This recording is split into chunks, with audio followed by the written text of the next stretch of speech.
তুমি যে মেয়ের জন্য আমার মেয়েকে রিজেক্ট করছো, কিন্তু সত্যি তো এটাই, সেই মেয়েটা এই বাড়ির কেউই নয়। ও আমার মেয়ে নয়, এমনকি ওর সাথে আমার রক্ত সম্পর্কও নেই। যাদের এতকাল নিজের মা বাবা বলে জানতো, হুট করেই এত বছর পর সে আসল সত্য জানতে পারল। আসলে এরা তার আপন মা বাবা নয়, এই বাড়িটাই তার নয়, এমনকি এই পরিবারটাও তার নয়। এরকম একটা পরিস্থিতিতেই একটা মানুষের কি আচরণ করা উচিত এটা জানাই নেই মেহবিনের। কিন্তু সেই নিজের সম্পর্কে জানার পরেও দুই হাত ভাঁজ করে শান্ত দৃষ্টিতে তাকিয়ে আছে সামনের মানুষগুলোর দিকে। এই মানুষগুলোই তার পরিবার হিসেবে সকলেই জানত, যে পরিবারকে এতকাল নিজের পরিবার হিসেবেই জানলো, যে পরিবারটাকে নিজের বাড়ি বলে জানলো, যাদেরকে এতকাল নিজের বাবা মা বলে জানলো, আসলে তারা মেহবিনের আপন কেউই নয়। হুট করে এত বড় সত্য জানতে পেরে পুরো আহমেদ ভিলা একদম শান্ত হয়ে গেছে। অথচ এই বাড়িটার আজ সকাল থেকেই অনুষ্ঠানের আমেজ ছিল। এখন সবার দৃষ্টি মেহবিনের দিকেই, কিন্তু তার কোনো রিয়াকশনই নেই। হুট করেই মেহবিনের মা সাবিনা আহমেদ বললেন, এসব কি বলছেন আপনি? দয়া করে চুপ করুন। এই কথা শুনেই মিস্টার আলম আহমেদ ক্ষিপ্ত কণ্ঠে আবারও বললেন, কেন কেন আমি চুপ করব? এটা তো সত্যি, এই মেয়েটা আমাদের কেউ নয়। এই মেয়েটাকে আমরা রাস্তায় পেয়েছিলাম, আমাদের গাড়ির সাথে ভুলবশত ধাক্কা লেগে অ্যাক্সিডেন্ট হয়েছিল, যার জন্য ওকে আমরা আমাদের সাথে নিয়ে এসেছিলাম। কিন্তু আজ মনে হচ্ছে ওকে না অনেক বড় ভুল করে ফেলেছি। ওকে না আনলে নিজের মেয়ের এত বড় সর্বনাশ দেখতে হতো না। আজ এই মেয়ের জন্য আমার মেয়ের হওয়া বিয়ে ভেঙে যাওয়ার উপক্রম হয়েছে, কারণ ছেলে জানালো তার আমার মেয়ে শিলাকে নয়, এই মেয়েটাকে পছন্দ। এখানে ওর দোষ কোথায়? মেহবিন তো বলেনি তাকে পছন্দ করে। এখানে মেহবিনের কোনো দোষ নেই। তুমি চুপ করো, রাস্তার মেয়ের জন্য আমার সাথে তর্ক করছো। মেহবিন রাস্তার মেয়ে নয়, ও আমার মেয়ে, শুনছেন আপনি? বলতে বলতেই সাবিনা আহমেদ মেহবিনের সামনে গিয়ে কেঁদেই উঠলেন। মেহবিন ছিল সবার থেকে দূরে ডাইনিং টেবিলের ওখানে। মেহবিন এখনো চুপচাপ হাত ভাঁজ করেই দাঁড়িয়ে আছে, দৃষ্টি তার মা নামক মানুষটার দিকে। মিসেস সাবিনা মেহবিনকে জড়িয়ে ধরে আবারও কেঁদেই দিলেন, আর কান্না মাখা কণ্ঠেই বললেন, তুই আমার মেয়ে মেহবিন। কি হয়েছে? আমি তোকে জন্ম দিইনি তো, কিন্তু আমি তোকে তোর 7 বছর বয়স থেকে লালন পালন করছি। আমি তোর মা মেহবিন। যে যাই বলুক, তুই আমার সন্তান। বাকি সবাই কি বলবে, সকলেই ব্যাপারটাই হতভম্বই হয়ে আছে। একটু আগেই যে মেয়েটাকে নিয়ে সবাই রাগ পোষণ করছিল, এখন তার জন্য মায়া কাজ করছে। কিন্তু এর মাঝে সব থেকে খারাপ লাগছে প্রতীকের। তার জন্যই এত বছরের রাজ সামনে এসেছে। সে যদি মেহবিনকে না পছন্দ করে শিলাকেই পছন্দ করত, তাহলে এই ঘটনা ঘটতই না। ফ্ল্যাশব্যাক, আলম আহমেদ আর প্রতীকের বাবা বিজনেস পার্টনার। তারা এই সম্পর্কটাকে মজবুত করার জন্য ঠিক করে তাদের ছেলে মেয়েদের বিয়ে দেবেন। মেহবিন আর শিলা 1 বছরের ছোট বড়। আলম আহমেদ তার মেয়ে শিলার সাথে প্রতীকের বিয়ের কথাবার্তা বলেন। প্রতীক মেয়ের সাথে আলাদা দেখা করতে চায়, এটা নিয়ে কেউ দ্বিমত করেনি। মেয়েকে একা কিভাবে পাঠাবে, তাই মেহবিনকেও শিলার সাথে পাঠায়। মেহবিন প্রথমে রাজি না হলেও মায়ের জোড়াজুড়িতে রাজি হয়েই যায়। মেহবিন ভালো মতো বোরকা হিজাব নিকাব বেঁধেই নেয়, আর শিলা একটা সুন্দর 3 পিস, তার সাথেই হিজাব। প্রতীক ওদের জন্য অপেক্ষা করছিল। প্রতীকের প্রথম নজর যায় মেহবিনের দিকে।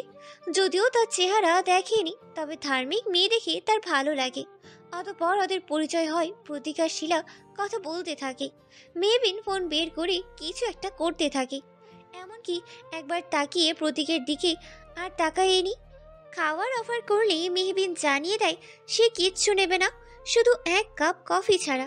তাই বাধ্য হয়ে প্রতীক ওর জন্য কফি আর নিজেদের জন্য খাবার অর্ডার করলো। কফি আসলেই ওদেরকে কথা আর খেতে বলতে বলে ও রেস্টুরেন্টের অন্য জায়গায় চলে গেল। খাওয়া হয়ে গেলে যেন ওকে ফোন করে সেটাও বলে গেছে। শিলা নিজের অনেক কথাই বলল, কিন্তু প্রতীক কেন যেন সেই স্বল্পভাষী মেহবিনের কথাই ভাবলো। কিন্তু পরক্ষণেই নিজেকে ধাতস্থ করতে ভাবলো তারা বাবা শিলার সাথে বিয়ের কথা বলেছে, মেহবিনের সাথে নয়। এভাবেই চলতে লাগলো। কিন্তু বারবার মেহবিনের আচরণগুলি চোখের সামনে ভেসে উঠত। এজন্য প্রতীক শিলার সাথে বেশি ফোনে কথা বলতে শুরু করলো। তবুও মেহবিনকে মাথা থেকে বের করতেই পারছিল না। 10 দিন পর আজ একেবারে পাকা কথা বলার দিন ছিল। সবাই আজ আহমেদ ভিলায় আলম আহমেদের ভাই বোন ও তাদের পরিবারের লোকজন ছিল। কিন্তু প্রতীকের পক্ষে শিলাকে মেনে নিতে কষ্টই হচ্ছিল। তাই হুট করে সে বলে উঠল তার শিলাকে নয়, মেহবিনকেই পছন্দ। এতেই যেন আহমেদ ভিলায় বিনা মেঘে বজ্রপাত হলো। শিলা আর আলম আহমেদ রেগে গেলেন। এরপর প্রতীক আর আলম আহমেদের মাঝে কথা কাটাকাটি হলো। এক পর্যায়ে তিনি বলে উঠলেন, মেহবিন আমার নিজের মেয়ে নয়। বর্তমান সাবিনা আহমেদ মেহবিনকে জড়িয়ে ধরেই কাঁদছেন, কিন্তু মেহবিনের কোনো প্রতিক্রিয়াই নেই। সে স্তব্ধ হয়েই আছে। শিলা এতক্ষণ রেগে থাকলেও মেঘের জন্য তার এখন খারাপ লাগছে। ছোটবেলা থেকেই একসাথে বড় হয়েছে দুজনে। শিলার চোখ দিয়েও 2 ফোঁটা পানি গড়িয়ে পড়ল। কিন্তু প্রতীকের দিকে তাকাতেই মেহবিনের জন্য কষ্টটা রাগে পরিণত হলো। এতদিনে শিলা প্রতীককে ভালোবেসেই ফেলেছিল। ও ভাবলো মেহবিনের জন্যই এমনটা হলো। কিছুক্ষণ ওভাবে থাকার পর মেহবিন সাবিনা আহমেদকে ধরে নিজের থেকে ছাড়িয়ে নিল। সাবিনা আহমেদ কান্না মাখা কণ্ঠেই বলল, মেহবিন, তুই কষ্ট পাচ্ছিস? একদম কষ্ট পাবি না। তুই স্তব্ধ হয়ে আছিস কেন? মেহবিন সাবিনা আহমেদের দিকে তাকিয়ে মুচকি হেসে বলল, স্তব্ধ হয়ে কোথায় আছে? আমি তো শুধু চুপ হয়ে আছি, কারণ এই বিষয়ে আমার কিছু বলার নেই। সব থেকে বড় কথা কি জানো মামুনি? সত্য থেকে কখনো পালানো যায় না, আর কিছু সত্য থেকে তো একেবারেই নয়। আমি কিছু ভুলিনি মামুনি। 7 বছরের বাচ্চা কিছু ভুলে না। অ্যাক্সিডেন্ট হয়েছিল তো কি হয়েছিল? 1 বছর কথা বলতে পারছিলাম না তো কি হয়েছিল? পুরনো কথা মনে করতে গেলে একটু হাইপার হয়ে যেতাম, কারণ পুরনো কিছু আমার সহ্য হতে চাইতো না। সব কিছু মেনে সব মনে ছিল আমার, কিন্তু যখন স্বাভাবিক হলাম তখন তোমরা এই আমাকে জানতে চাওনি, তাই আজ এই অবস্থা। এই মুহূর্তে মেয়েটা মুচকি হাসছে। ব্যাপারটা সবাইকে অবাক তো করলো বটে, কিন্তু সাবিনা আহমেদের বুকে যেন আরো আগুন জ্বালিয়ে দিল। তিনি বুঝতে পারলেন মেয়েটা ভিতরে ভিতরে ধুকে ধুকে মরছে। মেহবিন মায়ের দিকে তাকিয়ে তার চোখ মুছিয়ে দিল আর বলল, হুম, কান্না নয়, আমার খুব ঘুম পাচ্ছে এখন। এদিকে একটু মিটিয়ে নিই, তারপরে একটা ঘুম দিব। এই সময়টা একটু ঘুমের প্রয়োজন বলে মনে হচ্ছে। সবার থেকে দূরে দেখে কেউ কিচ্ছু শুনতেই পেল না। মেহবিন এবার প্রতীকের সামনে গিয়ে দাঁড়িয়ে বলল, আমি যদি ভুল না হই তাহলে আমাদের দেখা একবার হয়েছিল, তাও আবার আপুর সাথে। আর আজ হলো, সেদিন আমার চেহারাটা অবধি আপনি দেখেননি, আজ দেখলেন। তাহলে আমায় কিভাবে পছন্দ করতে পারেন আপনি? সবথেকে বড় কথা, এই 10 দিন কি করে বুঝলেন আপনার আপুকে নয় আমাকে পছন্দ? এত তাড়াতাড়ি কেউ কাউকে ভালোবাসতে পারে, এটা আমার মনে হয় আপনার মোহ ছাড়া কিছুই নয়। প্রতীক মাথা নিচু করে বলল, তুমি ঠিক বলেছ, কিন্তু আমি প্রথম দেখাতেই তোমাকে পছন্দ করে ফেলেছি। তোমার চেহারা দেখিনি ঠিকই, কিন্তু তোমার ব্যবহার আচরণে মুগ্ধ হয়েছি। তা শিলার ক্ষেত্রে একবারও আসেনি। আমি ওর সাথে কথা বলতাম, কিন্তু ফিল। আর আমি কিছু শুনতে চাই না মিস্টার। আপনি যা বলছেন তা সম্ভব নয়। তাছাড়া তখন আলম আহমেদ বললেন, হয়েছে, আর বালুগিরি দেখাতে হবে না। তুমি এখান থেকে চলে গেলে আমি খুশি হব। নিজের রুমে যাও, আমরা আমাদের পারিবারিক বিষয় বুঝে নেব, তোমায় ভাবতে হবে না। মেহবিন একটা দীর্ঘশ্বাস ফেলে উপরেই চলে গেল। সাবিনা আহমেদ অসহায় চোখে তাকিয়ে রইলেন। এরপর শিলা প্রতীকের সামনে গিয়ে ইচ্ছে মতো অপমান করলো। আলম আহমেদও বাদ রইলেন না। প্রতীক তার পরিবার নিয়ে চলে গেল। আলম আহমেদ স্তব্ধ হয়ে সোফায় বসে পড়লেন। বড়রা সবাই ব্যাপারটা জানতো, তাই কোনো রিয়াক্টই করলো না। কিন্তু ছোটরা কিচ্ছু জানতোও না। শিলা ওর বাবার সামনে গিয়ে বলল, আজ এটা কি বললে তুমি? পাপা, মেহবিন আমার বোন নয়, তোমার সন্তান নয়। তাহলে ছোটবেলায় কেন বলেছিলে ও আমার বোন?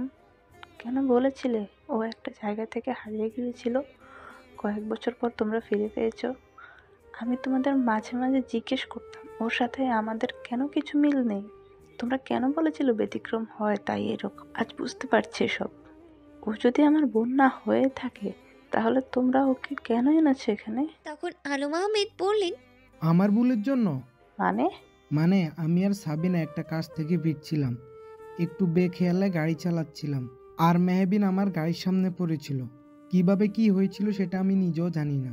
ও খুব মাথায় আর পায়ে আঘাত পেয়েছিল। ওকে হাসপাতালে নিলে ডাক্তার দেখে, কিন্তু অদ্ভুতভাবে মেহবিন কিছু বলতে পারে না।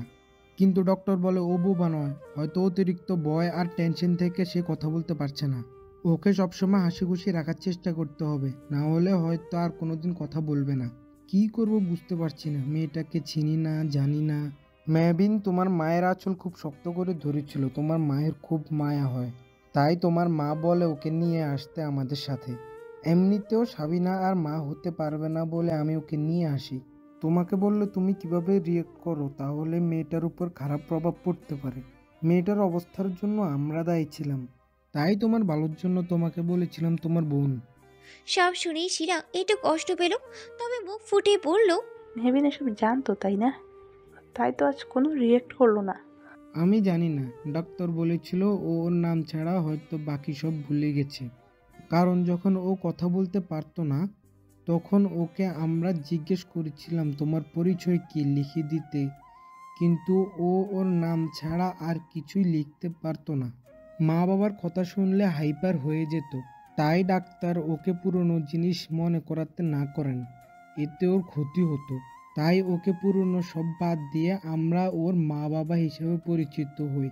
আর তুমি ওর বোন, এটা ওর পরিবার, ব্যাস এটুকুই। শিলা আর কিচ্ছু বলল না, উপরেই চলে গেল। সকলেই নিজেদের উত্তর এমনিতেই পেয়ে গেল। শিলা রুমে যাওয়ার আগেই মেহবিনের রুমে উঁকি দিল। মেহবিন ব্যালকনিতে দাঁড়িয়ে আছে আকাশের দিকে মুখ দিয়ে। এই মুহূর্তে শিলার মেয়েকে সহ্যই হচ্ছে না, তাই আর ভিতরে গেল না। রাতে সকলে খাবার খাওয়ার জন্য ঠিক যাওয়া হলো। বাদ যায়নি মেহবিনও, কিন্তু মেহবিন আসেনি, বলেছে সে খাবে না। কেউ জোরও করেনি।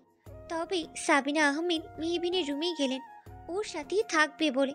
সাবিনা আহমেদ গিয়ে দেখলেন মেহবিন চোখ বন্ধ করেই শুয়ে আছে। তিনি গিয়ে বললেন, মেহবিন, তুই কি ঘুমিয়ে গেছিস? আমার এখন কথা বলতে ইচ্ছে করছে না, প্লিজ একা ছেড়ে দাও। খিদে পায়নি তোর? খিদে পেলে নিশ্চয়ই নিচে গিয়ে খেতাম, তাই না? তুই এত সহজে সব কিভাবে মেনে নিতে পারছিস? কারণ আমি সহজ জীবন পছন্দ করি। তোর পরিচয় কি মেহবিন? আমি জানতে চাই। তোর যদি সব মনে থাকে তাহলে কেন তুই আমাদের বললি না? এবার মেহবিন চোখ খুলল। এতক্ষণ চোখ বন্ধ করে সে জবাব দিচ্ছিল। এখন সে উঠে সাবিনা আহমেদের কোলেই মাথা রেখে শুয়ে পড়ল। আমার পরিচয় যদি বলি তাহলে আমি মেহবিন মুস্কান নামক একজন মানুষ।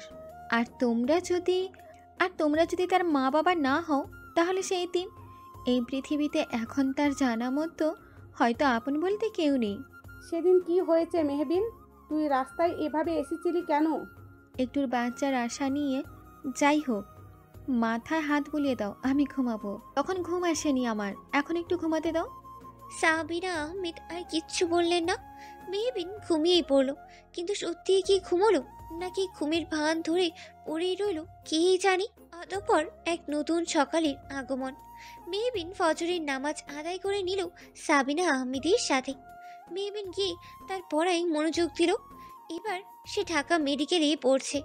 এবার MBBS ফার্স্ট ইয়ার, 3 মাস হলো ভর্তির। দেখতে দেখতে এভাবেই 3 দিন কেটে গেল। সব আত্মীয় স্বজন সবাই চলে গেছে নিজেদের বাড়ি। এই 3 দিনে মেহবিনের সাথে সাবিনা আহমেদ ছাড়া আর কেউ কথা বলেনি, এমনকি একসাথে বসে খাবারও খায়নি। মেহবিনই সবার শেষে খেয়েছে, হয়তো অন্যদের গিয়ে ফেস করতেই চায়নি। আজ সকালে ব্রেকফাস্ট করার জন্য মেহবিনকে ডেকেছেন আলম আহমেদ। মেহবিনও চুপচাপ এসেছে। সবাই চুপচাপ খাচ্ছে। খাওয়া দাওয়া শেষ করে শিলা হুট করেই বলল, একজন অনাথের 18 বছর হয়ে গেলে তার আর অনাথ আশ্রমে থাকার নিয়ম নেই, তাই না পাপা? শিলার কথা শুনে সবাই চমকে উঠল। শুধু চমকালো না মেহবিন। আলম আহমেদ বললেন, আমি তো সেটাই জানি, কিন্তু হুট করে তুমি এটা কেন বলছো? না, এভাবে কিছুই না। তখন মেহবিন শান্ত স্বরে বলল, কথাটা দ্বারা কি বোঝাতে চাইছো আপু? তুই তেমন কোনো ইম্পর্টেন্ট মানুষ নস যে তোর প্রশ্নের উত্তর দিতে হবে। রাস্তার মানুষের মতোই থাক, একদম আমার সাথে কথা বলতে আসবি না। তখন সাবিনা আহমেদ মেয়েকে ধমক দিয়ে বললেন, শিলা, ভদ্রভাবে কথা বল।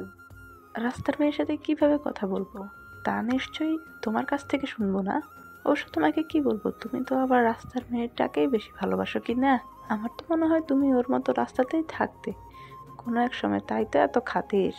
মুখ সামলে কথা বলো, উনি তোমার মা, এটা ভুলে যেও না। আমার মুখের উপর কথা বলার সাহস তোকে কে দিল? আমার নখের যোগ্য নস তুই?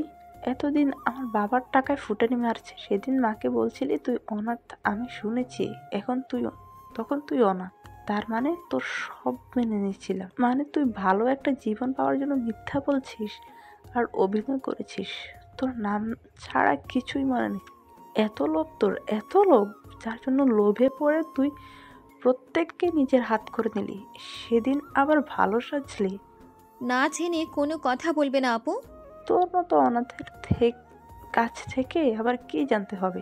লোভী একটা, তোদের রাস্তার মেয়েদের লোভ তো হবেই। নিশ্চয়ই তোর মাও তোর মতো লোভী ছিল, আর রাস্তার মেয়ে ছিল। মেহবিন এই কথা শুনে রেগে শিলার সামনে দাঁড়িয়ে বলল। মেহবিন এতক্ষণ শান্ত স্বরে কথা বললেও এবার রেগে শিলার গাল চেপে ধরলো আর চিৎকার করে বলল, এই শিলা আহমেদ আমার মায়ের আজে বাজে কিছু বলবে না, নাহলে এখানেই পুঁতে রেখে দিব। সব কিছু এত তাড়াতাড়ি হলো যে কেউ কিছু ঠাউর করতেই পারলো না। এদিকে শিলার গাল মনে হচ্ছে এক্ষুনি শরীর থেকে আলাদা হয়ে যাবে। শিলার মা এলেন মেহবিনকে ছাড়াতে, কিন্তু মেহবিন ছাড়লও না। আলম খান বেশ রেগে গেলেন। তিনি শক্ত হাতে মেহবিনকে ছাড়িয়ে ছুঁড়ে মারলেন, কিন্তু কোথায় মারলেন সেটা দেখালেন না। ওখানে একটা অ্যাকোরিয়াম ছিল একটা। মেহবিন অ্যাকোরিয়ামের সাথে ধাক্কা গিয়ে লেগে মাথা ফেটে একটু রক্ত পড়তে লাগলো। তা দেখে মিসেস আহমেদ দৌড়ে গিয়ে মেহবিনকে ধরেন। রক্ত দেখে সবাই একটু হতভম্বই হয়ে যায়। তবুও শিলার আর আলম আহমেদের রাগ কমে না। আলম আহমেদ রেগে বললেন, ভুলে যেও না তুমি কে, তোমার সাহস কি করে হয় আমার মেয়েকে আঘাত করার? মেহবিনের কথা শুনে মিসেস আহমেদকে ছাড়িয়ে আলম আহমেদের সামনে দাঁড়িয়ে বলল, না, আমি ভুলে যাইনি আমি কে। আমি ভুলে যাইনি বলে আপনাকে আমি কখনো আপুর মতো করে তুমি সম্বোধন করতে পারিনি। ভুলে যাইনি বলে আপনাকে আপুর মতো কোনোদিন জড়িয়ে ধরিনি। ভুলে যাইনি বলেই আপনার কখনো আদর স্নেহ না পেলেও একটা টু শব্দ করিনি। ভুলে যাইনি বলে আপনার সব ভুল আর অবহেলা মেনে নিয়েছি। ভুলে যাইনি বলে কখনো আপনার কাছে কোনো কিছুই আবদার করিনি। আলম আহমেদ মেহবিনের কথা শুনে ভাবতে লাগলো। সত্যি মেহবিন আগ বাড়িয়ে কিছু চাইনি। মিসেস আহমেদ সর্বদা মেহবিনের প্রয়োজনীয় জিনিস ওর বন্দোবস্ত করেই রাখতেন। প্রয়োজন ছাড়া মেহবিন কখনো শখের জন্য যে টাকা নেয়নি, কিন্তু তিনি দমতে চাইলেনই না। তাই তিনি বললেন, সবকিছু ঠিকঠাক পেলে আবদার কে করে? তখন মেহবিন তাচ্ছিল্য হেসে বলল, সত্যি কি সব কিছু পেয়েছি আমি? আবদার বলতে বোঝেন তো পছন্দের জিনিস তাদের তৎক্ষণাৎ চাই, আর সেটা যেন পাওয়া যায়। তাই ছেলেমেয়েরা তাদের মা বাবার কাছে আবদার করে। কিন্তু মনে করুন তো, আপনি আমার পছন্দের জিনিস আগ বাড়িয়ে কখনো দিয়েছেন? আমার তো মনে পড়ে না। আপুর আইসক্রিম খেতে মন চেয়েছে বলে আমারও যে আইসক্রিম খেতে মন চাইবে এটা ধারণা করা ভুল। শপিংয়ে গেলে সবাই পছন্দ করে যেটা ধরিয়ে দিত আমি সেটাই নিতাম। এর মানে এই নয় যে আমার ওই জিনিসগুলোই পছন্দ, অন্য কোনো পছন্দ হয়নি। সবার পছন্দ এক কখনোই হয় না। যাই হোক, সেসব বাদ দিন। এবার শিলা বলল, তোকে এত ভালো একটা জীবন দিয়েছে, সেটাই যথেষ্ট নয় কি? কেন দিয়েছে সেটা তোমার পাপাকে জিজ্ঞেস করনি? তোমার পাপা নিজের স্বার্থপরতার জন্য আমাকে এখানে নিয়ে এসেছে। তার গাড়িতে অ্যাক্সিডেন্ট হয়েছিল আর মামনির জন্য এখানে আনেনি। সত্যি তো এটাই, তোমার পাপা একটা স্বার্থপর।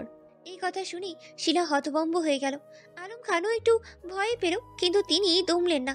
তিনি বললেন, আমি কি স্বার্থপরতা করেছি? এখন দেখছি কারো ভালো করাও ভুল। নিয়ত সঠিক হলে ভালো করা ভুল নয়, কিন্তু সত্য তো এটাই, আপনি স্বার্থপরতার জন্য এখানে এনেছিলেন। গাড়ির সাথে অ্যাক্সিডেন্ট হলে আপনারা হাসপাতালে নিয়ে যান ঠিকই, কিন্তু তার কিছুক্ষণ পর পুলিশ ওখানে গিয়ে আপনাদের জেরা করলে আপনি পুলিশদের থেকে বাঁচতে মিথ্যে বলেন যে আমি আপনার সন্তান।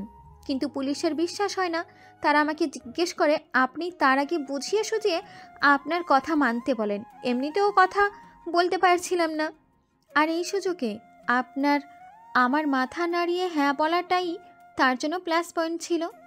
তারা যাওয়ার আগে আপনাকে ওয়ার্নিং দিয়ে যায় বাসায় গিয়ে চেক করবে আপনি মিথ্যে বলছেন কিনা, আর করেছিলও তাই। এই জন্যই আপনি নাটকটা সাজান, আমার ভালোর জন্য নয়, নিজের স্বার্থ হাসিল করার জন্য। আমি যেন নিজের পরিচয় কাউকে না বলি, এর জন্য আপনি আমাকে বলেছিলেন সব মনে থাকলেও যেন আমি মা বাবার নাম না উচ্চারণ করি। তাদের কথা শুনে হাইপার হয়ে যেতাম, এটা আপনার শেখানো বলেছিল। যদিও আপনার কথা আমি হাইপার হয়ে যেতাম না, সত্যি সত্যি হাইপার হয়ে যেতাম। আপনি কি ভেবেছেন আমি আমার ব্যাপারে সব শুনেও চুপ থাকবো শুধু ভালো জীবন পাওয়ার জন্য? না, এটা আমি না। কারণ আমার মা আমাকে শিখিয়েছে কিভাবে সত্যের মোকাবিলা করতে হয়। শুধু আপনার কথা ভেবেই আমি চুপ ছিলাম, কারণ কোথাও না কোথাও গিয়ে আপনি আমাকে অনেক সাহায্য করেছেন। আর শিলা আহমেদ, তুমিও তোমার পাপার মতোই একটা স্বার্থপর। যখন তোমাদের স্বার্থে আঘাত লাগলো তখন দেখিয়ে দিলে তো নিজেদের বাবা মেয়ের আসল রূপ। আর হ্যাঁ, আমার মা কোনো লোভী নয় আর রাস্তার মেয়েও নয়, সে ছিল রানী আর আমার আইডল। কারণ সে আর যাই হোক নিজের স্বার্থপরতার জন্য কাউকে ইউজ করতে শেখায়নি। এটুকু বলেই মুচকি হেসেই কপালে হাত দিয়ে মেহবিন এখন রক্ত পড়ছে না, কিন্তু রক্ত জমাট বেঁধে গেছে। সে উপরে চলে গেল, কিন্তু নিচে তিনটা মানুষ সব শুনে স্তব্ধ হয়ে গেল। শিলা রেগে তার বাবার দিকে চাইলো। আলম আহমেদ মাথা নিচু করেই রইল, কারণ মেহবিনের সব কথাই সত্য। কিছুক্ষণ পর মেহবিন বোরখা হিজাব নিকাব বেঁধে একটা ট্রলি ব্যাগ নিয়ে নিচে নামলো। এটা দেখে কারোরই বুঝতে বাকি নেই মেহবিন চলে যাচ্ছে। মিসেস আহমেদ মেহবিনের সামনে গিয়ে বলল, এসব কি মেহবিন? তুই কোথাও যাবি না। যে স্থানে অপমান হয় সেই স্থান থেকে প্রস্থান করাই উত্তম। তখন শিলা বলল, তোর মনে হয় না তুই এখান থেকে বেরিয়ে বড় একটা ভুল করছিস? তখন মেহবিন মুচকি হেসে বলল, মেহবিন তার জীবনে বড় ভুল দুবারই করেছিল। সেই ভুল মেহবিন আর করবে না, বরঞ্চ আজ এখান থেকে বেরিয়ে যাওয়ার সিদ্ধান্ত আমার সব থেকে ভালো একটা সিদ্ধান্ত। 12 বছর আশ্রয় দেওয়ার জন্য শুক্রিয়া সবাইকে, আর সব কিছুর জন্যও শুক্রিয়া। মেহবিন 2 পা বাড়ালো। মিসেস আহমেদ গিয়ে মেহবিনকে জড়িয়ে ধরে কেঁদে উঠলেন আর বললেন, তুই কোথায় যাবি, কিভাবে থাকবি? মেহবিন ওকে ছাড়িয়ে বলল, চিন্তা করো না, সেদিন আলম আহমেদের কথা শুনেই বুঝেছিলাম এই বাড়িতে আমার সময় ঘনিয়ে এসেছে। কিছু না কিছু করে এই খারাপ সময়টা কাটিয়ে নিতে পারবো। তবে তোমার সাথে যোগাযোগ রাখবো তো। আমি কি আমার মামুনিকে ভুলে যেতে পারি? সব কিছুর জন্য শুক্রিয়া মামুনি, নিজের খেয়াল রেখো। আল্লাহ হাফিজ। আর হ্যাঁ, আমার জন্য দোয়া করো। আমার দোয়া তোর সব সময় সাথে আছে, কিন্তু তুই কিভাবে? আল্লাহ ভরসা মামুনি, আল্লাহ তাআলা উত্তম কর্মবিধারক। আল্লাহর উপর ভরসা করা মানুষগুলো কখনোই খালি হাতে ফিরে আসে না। অবশ্যই বিশ্বাসীরা সফল হয়েছে। সূরা মিমিনুন। আল্লাহ তাআলা বলেছেন যে আল্লাহর উপর নির্ভর করে আল্লাহ তাআলা তার জন্য যথেষ্ট। আল্লাহ তার উদ্দেশ্য পূর্ণ করবেনই। নিশ্চয়ই আল্লাহ প্রত্যেক জিনিসের জন্য একটি সময়সীমা নির্ধারণ করে দিয়েছেন। সূরা আত-তালাক 3। নিশ্চয়ই আল্লাহ নির্ভরকারীদের ভালোবাসেন। সূরা আলে ইমরান 159। আপাতত কিছু দরকার নেই, আল্লাহ আমাকে অনেক ধৈর্যশীল করে দিক খারাপ মুহূর্তগুলো সহ্য করার জন্য। একদিন তো আমিও প্রশান্তির হাসি হাসবো ইনশাল্লাহ। বলেই মেহবিন চলে গেল। 3 জোড়া চোখ শুধু দেখেই গেল, কিছু বলতেই পারলো না। মেহবিনের গন্তব্য এখন কোথায় সেটা মেহবিনই শুধু জানে, হয়তো কোনো অজানা গন্তব্যের দিকেই।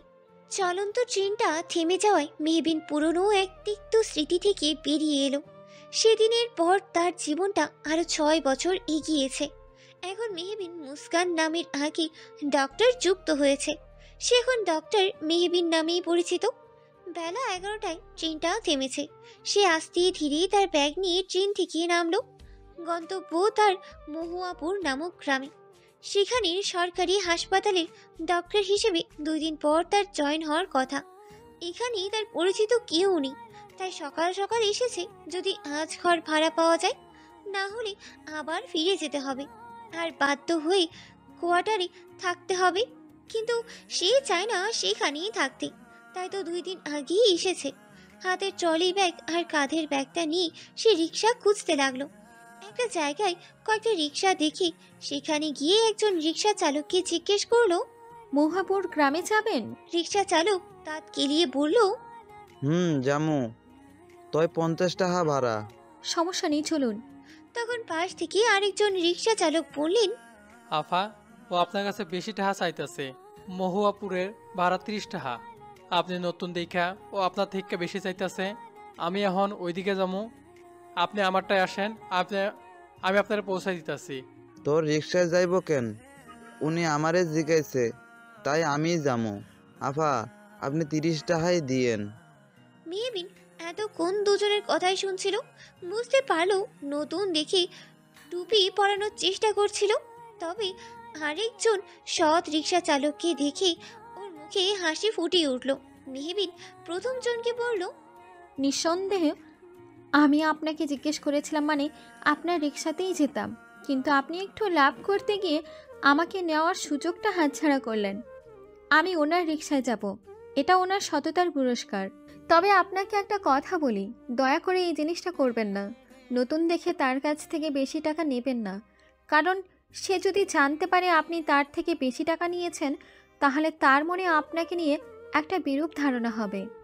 এরপরে আপনাকে দেখলেও আপনার রিক্সায় যেতে চাইবে না, কারণ তার আপনার প্রথম ব্যবহার ভুলবে না। আমাদের সাথে ভালো বা খারাপ কিছু হলে আমরা খারাপটাই বেশি মনে রাখি। আশা করি বুঝতে পেরেছেন। এই কথা শুনে রিক্সা চালকটা মাথা নিচু করলো। বাকি রিক্সা চালকদের মুখে হাসি ফুটে উঠল। যার রিক্সায় যাবে সেই লোকটা মেহবিনের কাছে গিয়ে বলল, আফা, ব্যাগটা আমার দেন, আমি উঠাই দিতেছি আপনারে, আপনি বসেন। মেহবিন হেসে লোকটাকে ব্যাগ দিয়ে রিক্সায় উঠে বসলো। লোকটা ব্যাগ উঠিয়ে দিয়ে রিক্সা চালাতেই লাগলো। হুট করেই রিক্সা চালক বলল, আপনি কিছু মনে করেন না আফা, ও একটু ওই রকমই। নতুন কেউ দেখলে একটু টাকা বাড়ায় নেয়, এমনিতে ভালো মানুষ। আসলে খালি রিক্সা চালায় খায় তো, যে 10-20 টাকা করে বেশি নিতে পারে। মেহবিন মুচকি হাসলো। গ্রামের মানুষেরা এই রকমই সহজ সরলই হয়। সে একজন রিক্সা চালক হয়েও আরেকজন রিক্সা চালকের গুণগান করছে। মেহবিন মুচকি হেসে বলল, আপনার নাম কি ভাই? আমার নাম আবুল মিয়া। আচ্ছা আবুল ভাই, আপনিও রিক্সা চালান, আপনি তো টাকা বাড়িয়ে বললেন না, উল্টো টাকা বাড়িয়ে বলাতে প্রতিবাদ করলেন। আমার এত টাকার দরকার নাই, আমি একজন কৃষক। আমার একটু জমি আছে, ক্ষেতের কামের পাশাপাশি রিক্সা চালাই, কারণ ওইটুকু জমিতে তেমন ভালো আয় হয় না। রিক্সা চালাইয়া আর ওই জমি থেকে যা হয় তা দিয়ে সংসার ভালো মতো চলে যায়। তাছাড়া আমার আব্বা আমার ছোটবেলায় একবার কইছিল, জীবনে চাইলে অনেক রোজগার করতে পারবি, কিন্তু অসৎ পথে কিছু করলে সেটা ধরে রাখতে পারবি না আর সুখী হবি না। সৎ পথে জোগাড় করলে হয়তো কম টাকা রোজগার করতে পারবি, কিন্তু দিন শেষে সুখী হবি। অসৎ পথ বাইসা নিবি মানে আল্লাহ তোর উপরে নারাজ হইব। সৎ পথে থাকবি, আল্লাহ তোর উপর খুশি হইব। এরপর থেকে আমি নিয়ত করছি, জীবনে নুন ভাত খাইলেও অসৎ পথে রোজগার করবো না। জীবন তো আল্লাহ একটাই দিছে, অসৎ পথে না কামাইয়া সৎ পথে একটু কামাইয়া খাইলে আল্লাহরের খুশি কইরা নিজেও একটু সুখী হইয়া মরলাম। কথাটা শুনি মেহবিনের মনে প্রশান্তি ছেয়ে গেল। মেহবিন বলল, আল্লাহ তাআলা আপনাকে উত্তম প্রতিদান দান করবেন ইনশাল্লাহ। রাসূল বলেছেন, সকল কাজ নিয়তের উপর নির্ভরশীল, আর মানুষ তার নিয়ত অনুযায়ী প্রতিফল পাবে। এটা আমি জানি না, ছোটবেলায় পড়ছিলাম, এখন সময় নাই পড়ার। আচ্ছা, আপনি কাগোবাড়ি যাইবেন? আসলে আমি এখানে কাউকে চিনি না, ঢাকা থেকে এসেছি। এখানকার হাসপাতালে আমি ডাক্তার হিসেবে জয়েন করব 2 দিন পর। যদি বাসা ভাড়া পাওয়া যায়, এই জন্যই 2 দিন আগেই আসলাম। তার মানে আপনি ডাক্তার? জি। কিন্তু আমাকে গ্রামে তো কোনো বাড়ি ভাড়া দেয় না। তাহলে কি করা হবে? একটা বাসার দরকার আমার, এখানে তো আর পরিচিত কেউ নেই। আরে আপনি চিন্তা করবেন না, আমাকে চেয়ারম্যান খুব ভালো। শহর থেকে কেউ 2 দিনের জন্য আইলে হেগো বাড়িতে থাকে। হেগো বাড়িও অনেক বড়, সে আগেকার জমিদার গো মতো। আমি তো আর 2 দিন থাকবো না আবুল ভাই, এখানেই থাকবো। কতদিন তার ঠিক নেই। অন্যের বাড়িতে থাকাটা ভালো দেখায় না। আপনি একটু দেখবেন না কেউ বাসা ভাড়া দেবে কিনা। আচ্ছা, সমস্যা নাই, আমি খোঁজ লাগাবো মনে। ভাই যখন ডাকছেন তাহলে এই ভাই আপনার সাহায্য করব। ততক্ষণে আপনি বরং আমার বাড়ি চলেন, পরে আইসা পড়ছি, আর 5 মিনিট লাগবো। এই মুহূর্তে ওর কি করা উচিত জানাইনি। হুট করে এভাবে অপরিচিত মানুষের বাড়ি যাওয়া কি ঠিক হবে? ভাবতে ভাবতেই আবুল মিয়া বলে উঠল, ওই কুদ্দুস, দৌড়িয়া কই যাস? মেহবিন দেখল 40 বছর বয়সী এক লুঙ্গি আর ফতুয়া পরিহিত লোক আবুল মিয়ার কথা শুনে দাঁড়িয়ে পড়ল। আর কুদ্দুস নামক লোকটা বলল, আর কইস না, চেয়ারম্যান সাহেবের পাগল মাইয়া আজ আবার সিঁড়ি থেকে পইরা মাথা ফাটায় ফেলাইছে, কিন্তু তারে যে ডাক্তার দেহে সে শহরে গেছে, তাই হাসপাতালে যাইতেছি ডাক্তার আনতে। হেতিরে তো আর হাসপাতালে নেব না, ডাক্তারই আনা লাগবো। হেতি তো আবার সব ডাক্তারের রক্ত সহ্য করতে পারে না, মেলা রক্ত পড়তাছে, কি যে করি। ও আচ্ছা, তোর আর হাসপাতালে যাওয়া লাগবো না। আমার রিক্সা যে আছে হে একজন ডাক্তার, শহর থেকে আইছে। আমি চেয়ারম্যানের বাইরে লইয়া যাইতেছি। কি আফা, পারবেন তো? মেহবিন তখন বলল, জি পারবো, আমার কাছে সব কিছুই আছে। আপনি চেয়ারম্যান বাড়ি চলেন আবুল ভাই। আর আপনি আমার বড় আবুল ভাই, আমাকে তুমি বা তুই করে বললেন। হেইডা কওয়া যাইব না। ল এখন যাই। আর কুদ্দুস, তুইও যা, আমরা আইতাছি। কুদ্দুস নামক লোকটা এক দৌড়ে চলে গেল। আব্বুল ও চলল। মেহবিনকে নিয়ে কয়েক মিনিটের মাথায় ওরা পৌঁছে গেল। মেহবিন রিক্সা থেকে নেমে সামনে তাকাতেই দেখল আবুল ঠিকই বলেছিল, কোনো জমিদার বাড়ির থেকে কম না। আগেকার জমিদার বাড়িদের মতোই বাড়িটি 2 তলা বিশিষ্ট।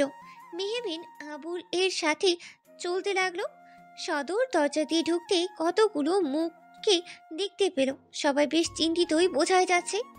যার মাথা ফেটে গেছে সে সোফায় বসে আছে, তার পাশে একজন কাপড় দিয়ে রক্ত পড়া জায়গায় চেপে ধরে রেখেছে। মেহবিন ঢুকতেই কুদ্দুস বলল, ওই যে চেয়ারম্যান সাহেব, ডাক্তার আইসা পড়ছে। চেয়ারম্যান সদর দরজায় তাকালেন। রিক্সা চালক আবুলের সাথে একটা কালো বোরখা হিজাব পরা একটা মেয়ে।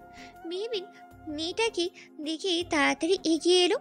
তখন চেয়ারম্যান বললেন, সাবধানে, মিশু রক্তে ফোবিয়া আছে, আর ও কিন্তু সবাইকে ট্রিটমেন্ট করতেও দেয় না, আঘাতও করতে পারে। মেহবিন ওর ব্যাগ খুলে সব বের করতে করতে বলল, চিন্তা করবেন না, আমি পারবো। আপনার মেয়ে কি অজ্ঞান হয়ে গেছে, না এখনো জ্ঞান আছে? তখন মিশু নামক মেয়েটা থিমিয়ে থিমিয়ে বলল, আমি এতটাও দুর্বল না, আর ভীতুও না, শুধু রক্ত সহ্য করতে পারি না, তাই চোখ বন্ধ করে আছি। মেহবিন মুচকি হেসে বলল, বাহ, তাহলে তো তুমি বেশ সাহসী। আমি তো ভেবেছিলাম তুমি ভীতু। তো দেখি তুমি কেমন সাহসী, একটু চোখ খোলো তো। মেহবিনের কথা শুনে মিশু নামক মেয়েটার কেন যেন ভয়টা কমিয়ে গেল। তবু রক্তে যেহেতু ফোবিয়া, তাই ভালোভাবেই না তুলতুলিয়ে বলল, না না, আমি চোখ খুলবো না, রক্ত রক্ত রক্ত। ওকে ওকে, রিল্যাক্স, চোখ খুলতে হবে না। আমি তাহলে রক্ত মুছে ফেলি, তারপর তুমি চোখ খোলো, ঠিক আছে? তখন মিশু আদুরে গলায় বলল, আচ্ছা ঠিক আছে, কিন্তু তুমি কিন্তু ব্যথা দেবে না, আর হ্যাঁ, ওষুধও দেবে না। খুব জ্বালা পোড়া করে, আমার একটুও সহ্য হয় না। আরে তুমি না সাহসী, এই একটু জ্বালা পোড়া সহ্য করতে পারবে না? সাহসী মেয়েরা আর যাই হোক না কেন, কোনো কিছুতে ভয় পায় না। ভয় পায় তো ভীতুরা, সাহসী মেয়েরা কোনো কিছুতেই ভয় পায় না। আচ্ছা ঠিক আছে, তাহলে আমিও ভয় পাবো না। আচ্ছা ঠিক আছে। মেহবিন যে কাপড় ধরে রেখেছিল তাকে বলল মাথাটা সোজা করিয়ে ধরতে। আঘাত পেয়েছে কিন্তু গভীর ক্ষত হয়নি, এই জন্য চিন্তার কারণ নেই। মেহবিন আস্তে আস্তে রক্ত পরিষ্কার করতে লাগলো। যেইটা ওষুধ লাগালো, মেয়েটা চিৎকার করে মেহবিনের বাঁ হাতে কামড় দিয়ে ধরলো। রইল হুট করে এমন হওয়ায় বাড়ির সবাই হতভম্ব। মেহবিন একটু আওয়াজ করে তাতে দাঁত চেপে সহ্য করে নিল। তখন চেয়ারম্যান সাহেব বললেন, মিশু, কি করছো কি? ডাক্তার ব্যথা পাচ্ছে তো, ছাড়ো ওনাকে। বাবার কথা কানে যেতেই মিশু ছেড়ে দিল। হাত ছাড়া পেটি মেহবিন দেখলো হাতে কামড়ের দাগ বসে গেছে, রক্ত বের হচ্ছে হালকা হালকা। মেহবিন একবার হাত বুলিয়ে তারপর বলল, তো এবার কি ওষুধ দিয়ে তোমার ব্যান্ডেজটা করতে পারি? মেহবিনের এমন কথায় সকলের দিকেই অবাক চোখে তাকালো। মিশু নিজেও এখন চোখ খুলে মেহবিনের দিকে তাকালো। মেহবিনকে দেখে মিশু একদম শান্ত হয়ে গেল। মিশুর কি হলো? মেহবিনের চোখের দিকে তাকিয়ে মাথা নাড়ালো। মেহবিন যত্ন সহকারে ওষুধ লাগিয়ে দিল। মিশু আর একটা শব্দও করলো না। এটা সবাইকে বেশ অবাক করলো, কারণ মিশু আঘাত সহ্য করতেই পারে না। মেহবিন চেয়ারম্যান সাহেবকে একটা কাগজে ওষুধের নাম লিখে দিয়ে ওগুলো আনিয়ে নিতেই বলল। সব কাজ শেষে মিশুকে বলল। বাহ, তুমি তো দেখি সাহসী হয়ে গেলে। তখন মিশু বলল। তোমায় দেখে। মেহবিন হাসলো আর বলল, ভালো তো, এখন কিছু খেয়ে ওষুধ খাও, তারপর একটা ঘুম দাও, দেখবে ব্যথা অনেক কমে যাবে।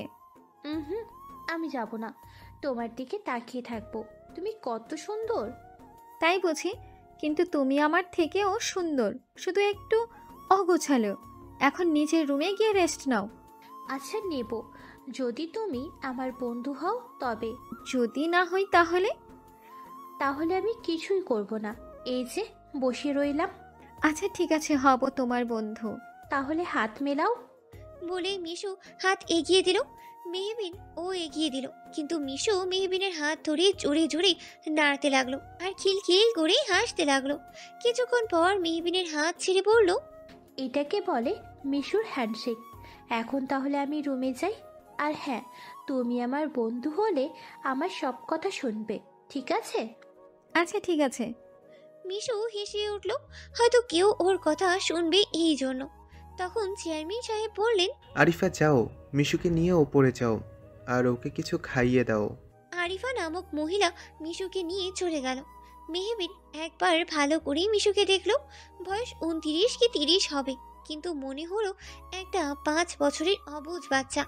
যদিও ওর মনে আছে কুদ্দুস বলেছিল চেয়ারম্যানের পাগল মাইয়া, তাই তো কামড় খেয়েও কোনো রিয়াক্টই করেনি। চেয়ারম্যান সাহেব হুট করে বললেন, আপনাকে ধন্যবাদ সব কিছুর জন্য, এবং দুঃখিত সব কিছুর জন্য।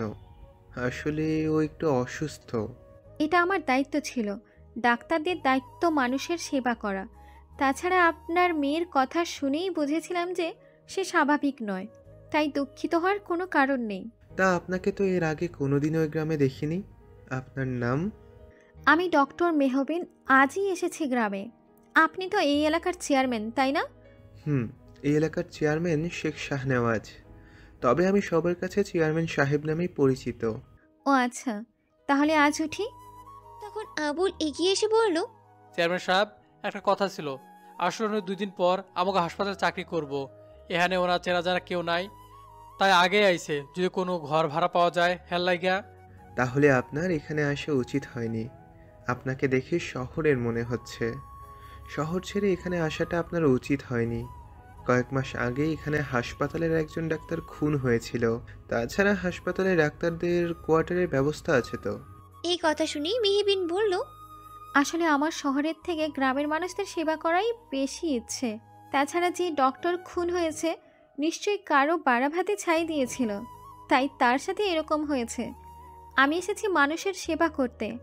সব থেকে বড় কথা, আমি কোয়ার্টারে থাকতে চাই না, তাই একটা বাসা খুঁজছি। আপনার যদি আপত্তি না থাকে তাহলে আপনি আমাদের সাথে আমাদের বাড়িতেই থাকতে পারেন। এখান থেকে হাসপাতালে যাবেন, আমাদের বাড়িতে অনেকগুলো রুম ফাঁকা আছে। দুঃখিত, আপনার প্রস্তাব গ্রহণ করতে পারছি না। আপনার আপত্তি না থাকলেও আমার আপত্তি আছে এখানে থাকতে। আপনি যদি অন্য কোথাও একটা ঘরের ব্যবস্থা করে দেন তাহলে বেশ উপকৃত হতাম। তখন চেয়ারম্যান সাহেব এক পাশে এসে আরিফা নামক মহিলা বললেন, একা একটা মেয়ে গ্রামের একা থাকাটা ভালো দেখায় না। তাছাড়া গ্রামে একা একটা মেয়ে থাকাটাও তো রিস্ক। কি কখন কি হয়ে যায় আমার জন্য চিন্তা করবেন না, আমি একা থাকতে পারবো। আমার অভ্যেস আছে, আল্লাহর রহমতে একটু সাহস আছে। রাতে একটা গাছের নিচেও থাকতে পারবো। তাছাড়া আমার সুরক্ষার জন্য আমি নিজে যথেষ্ট। চেয়ারম্যান সাহেব যদি সাহায্য করতে পারেন তাহলে করবেন, না হলে আমি নিজেই খুঁজে নিচ্ছি। এত বড় গ্রাম, একটা না একটা ঘর তো নিশ্চয়ই পাবো থাকার জন্য। যদি তাও না হয় তাহলে বাধ্য হয়ে কোয়ার্টারে থাকতে হবে, এই আর কি। কথাটা বলেই মেহবিন শেখ শাহনওয়াজ ওর দিকে তাকালো। ওকে তাকাতে দেখি শেখ শাহনওয়াজ চুপ নিচুপ বললেন, আপনি আজ যা করলেন তার জন্য আমি কৃতজ্ঞ। আপনার বাড়ি খুঁজতে হবে না। যেহেতু আপনি এখানে থাকতে চাইছেন না, তাহলে আমার আরেকটা বাড়ি আছে, হাফ ওয়াল, ওপরে টিন শেড, বাথরুম সব ভেতরেই। টিন শেড হলেও বাড়িটা বেশ শৌখিনভাবেই বানানো হয়েছে। ওখানে কেউ থাকে না, আপনি চাইলেই সেখানে উঠতে পারেন। এই কথা শুনে চেয়ারম্যান বাড়ির সকলে অবাক হয়ে তার দিকে তাকিয়ে রইল, কারণ বাড়িটা তার অনেক শখের। সে এখন অবধি কাউকে এই বাড়িতে থাকতেই দেয়নি, আর আজ একটা অচেনা মেয়েকে সেই বাড়িতে থাকতে দিচ্ছে। এই কথা শুনেই আরিফা বেগম বললেন। তখন চেয়ারম্যান সাহেব হেসে বললেন, বাড়িতে কেন? আজ পর্যন্ত এই বাড়ির কাউকেও ও বাড়িতে থাকার অনুমতি দেয়নি। তাছাড়া একটা মেয়ে একা কিভাবে বাড়িতে থাকবে? দেইনি বলে যে দেব না তা তো কোনো কথা নেই, তাই না? আচ্ছা বাদ দাও তুমি, এবার বলুন আপনি রাজি তো? না, কোনো আপত্তি নেই, বরং এটা আমার জন্য প্লাস পয়েন্ট। কারণ ওটা যদি আপনার বাড়ি হয়ে থাকে, তার মানে দ্বিতীয় চেয়ারম্যান বাড়ি। আমি ওখানে একা থাকলেও আপনার কথা ভেবেই কেউ আমাকে ডিস্টার্ব করবে না। তবে হ্যাঁ, বাড়ি ভাড়া কিন্তু নিতেই হবে আপনাকে। কত দিতে হবে সেটা যদি বলতেন। তখন চেয়ারম্যান সাহেব হেসে বললেন, না দিলেও সমস্যা হতো না, কারণ ওটা এমনিতেই পড়ে আছে। আপনি যেহেতু দিতেই চাইছেন তাহলে 2000 টাকা দিয়েন। মাত্র 2000? কেন, কম হয়ে গেল বুঝি? ঢাকার তুলনায় তো একটু হলো আর কি। যাই হোক, শুক্রিয়া সব কিছুর জন্য। পেমেন্ট মাস শেষে করলেই হবে, অ্যাডভান্স করতে হবে না। আচ্ছা ঠিক আছে। দুপুর তো হয়েই এলো, আপনি বরং এখানে দুপুরের খাবারটা খেয়ে নিন। আপনার বাড়ি পরিষ্কার করাই আছে, শুধু ঝাড়ু দিতে হবে, টেনশন করবেন না। ধন্যবাদ, কিন্তু আমার খিদে পায়নি। আমি বরং আপনার বাড়িতে গিয়ে দেখি কতটা করতে হবে। আপনি বরং বাড়ির চাবিটা দিন আমাকে। শেখ শাহনওয়াজ নিজের রুম থেকে চাবি নিয়ে এলেন আর বললেন, আমার শখের একটা অংশ ওই বাড়ি, আশা করছি বেশ যত্নেই থাকবে। এই কথা শুনে মেহবিন মুচকি হেসে বলল, আমি কোনো বাচ্চা নই চেয়ারম্যান সাহেব, ভয় নেই। আপনার বাড়ি ভেঙে ফেলবো না। তবে হ্যাঁ, কোনো সময় আমি থাকতে যদি ভূমিকম্পে বাড়ি ভেঙে যায়, তাহলে তারটাই আমি নিতে পারবো না। আসছি, সব কিছুর জন্য শুক্রিয়া। বলেই মেহবিন আর কাউকে কিছু বলার সুযোগ না দিয়ে বাইরে বেরিয়ে গেল। পেছনে আবুলও বের হলো। মেহবিন যেতেই সবাই চেয়ারম্যান বাড়ির সকলে তাকিয়ে রইল শেখ শাহনওয়াজের দিকে। তা দেখেই শাহনওয়াজ সাহেব একটা দীর্ঘশ্বাস ফেলে বলল, ও বাড়িটা এমনিতেও পড়ে থাকে, তার থেকে যদি কেউ থাকে তাহলে বড় বাড়িটার একটু যত্ন হবে। সব থেকে বড় কথা, মেয়েটা মিশুর জন্য যেটুকু করেছে তার জন্য আমি কৃতজ্ঞ। মিশুর বন্ধু হয়েছে, তার জন্য এটুকু করাই যায়। তখন আরিফা জামান বললেন, আচ্ছা, আজ পর্যন্ত আপনার কথা মেনে নেইনি, কখনো হয়েছে? আজও মেনে নিলাম, কিন্তু আবরাজ ও কি মেনে নেবে? আরবাজ শাহনওয়াজ আমার ছেলে, সব শুনে নিশ্চয়ই মেনে নিবে। আপনাদের বাপ বেটার ব্যাপার আমি বুঝি না। আর কুদ্দুস এহসান আর কুদ্দুস আসে না কেন? মিশুকেও তো ওষুধ খাওয়াতে হবে। মেয়েটা যে স্বভাব, না খেয়ে ঘুমিয়ে পড়ে নাকি? আবুল এসেই রিক্সা চালাতে শুরু করলো। কিছু দূর যেতেই আবুল বলল, এত ভালো বাড়িতে থাকবার কথা কইছো চেয়ারম্যান সাহেব, তা আপত্তি করলা কেন তুমি? মেহবিন মুচকি হেসে বলল, আসলে আবুল ভাই, আমার একটা ব্যক্তি স্বাধীনতা আছে। ওনাদের বাড়িতে থাকলে নিশ্চয়ই না চাইতেও একটা নিয়মের ভেতরে থাকতে হবে।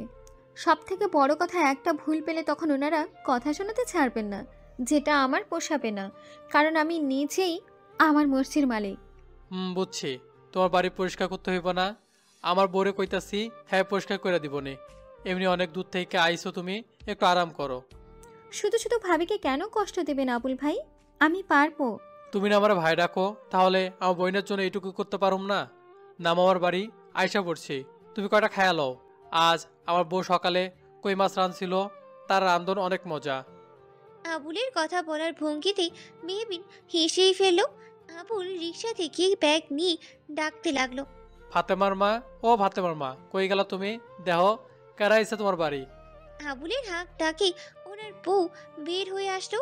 আর বের হয়ে তার স্বামীর সাথে ব্যাগ আর একটা মেয়েকে দেখে চমকে উঠলেন আর কাঁদো কাঁদো মুখ করে বললেন, আপনি আরেকটা বিয়া কইরা নিয়ে আইছেন? আপনি এমনটা করতে পারলেন?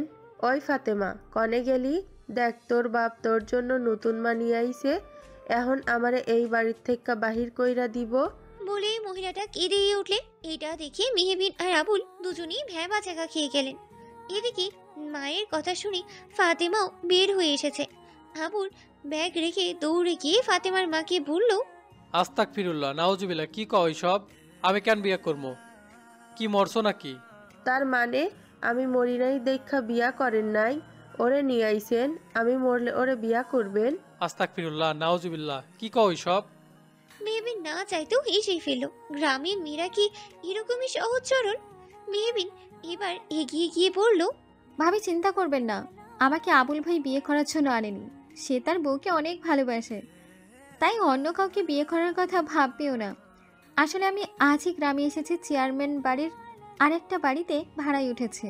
আবুল ভাই আমার সাথেই ছিল, তাই এখানে নিয়ে এসেছে। তখন ফাতিমার মা হেসে বলল, তুমি সত্যি কইতাছো? সত্যি বলছি।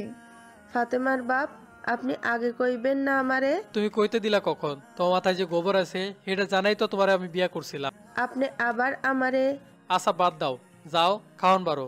ডাক্তার আফায় আমাকে লগে খাইব, তারপর তুমি আর ফাতেমা গিয়া বাড়িটা পরিষ্কার করে দাও। ততক্ষণে ডাক্তার আফায় আরাম করুক।